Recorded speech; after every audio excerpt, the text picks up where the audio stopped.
কিন্তু কিছুক্ষণ পর সে লক্ষ্য করলো শ্মশানের একদিকে নদীর পাড়ে কেউ যেন আগুন জ্বালিয়েছে।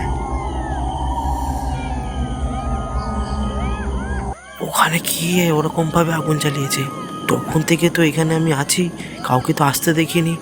ভৈরব খাওয়া বন্ধ করে এগিয়ে গেল সেদিকে। আগুনটা জ্বলছে শ্মশানের এক শেষ অংশে। ভৈরব সেখানে গিয়ে সে দেখে নদীর ধারে বসে আছে এক সাধু। তার সামনে দাও দাও করে আগুন জ্বলছে। তার পরনে কালো বস্ত্র। তার সামনে জ্বালানো আগুনের শিখাটা বেশ উঁচু। আর তার পাশে বসে কাপালিক উম্মাতের মতো হেসেই চলেছে।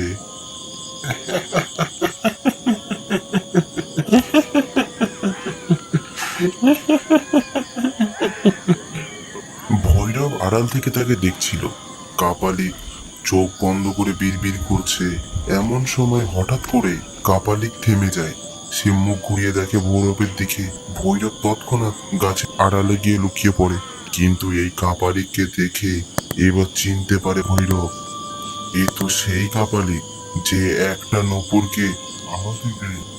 কে কে ওখানে? কে ওখানে? কে? বেরিয়ে আয় ভালোই ভালোই। ভৈরব এবার আস্তে আস্তে গাছের আড়াল থেকে বেরিয়ে এলো। কাপালিকের কাছে গিয়ে হাত জোর করে বলল, আমি আমি আমি মানে কে তুই? এই সময় এখানে কি করতে এসেছিস তুই? আগে আমি এক পথচারী, আমার বাড়ি এখানে না। বহুদিন হয়েছে আমি বাড়ি ত্যাগ করে পথে পথে ঘুরে বেড়াচ্ছি। আজ বিকেলে একটু আগে আমি এই জায়গায় এসেছি, রাতটুকু এখানে কাটাবো বলে এখানে থেকে গেছি। আয়। আয় এখানে আয়, চুপ করে বস। ভৈরব কাপালিকের কথা মতো তার সামনে চুপ করে বসে পড়ল। কাপালিক তার মুখমণ্ডল ভালোভাবে পরীক্ষা করতে লাগলো। তারপর বলল, পথে ঘাটে ঘুরছিস কেন? গায়ে আবার লাল বস্ত্র, সাধু সন্ন্যাসী হওয়ার ইচ্ছা নাকি? হ্যাঁ আগে হ্যাঁ বাবা, ঘর ছেড়েছি আজ থেকে প্রায় 6 বছর হয়ে গেছে। কিন্তু কিন্তু এখনো আমি সৎগুরুর সন্ধান খুঁজেই চলেছি। আপনাকে দেখে আমি বুঝতেই পেরেছি আপনি অনেক ক্ষমতার অধিকারী।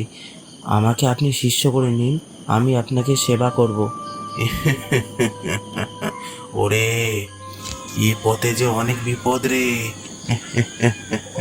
সে যাই হোক, আমি সাধনা করতে চাই।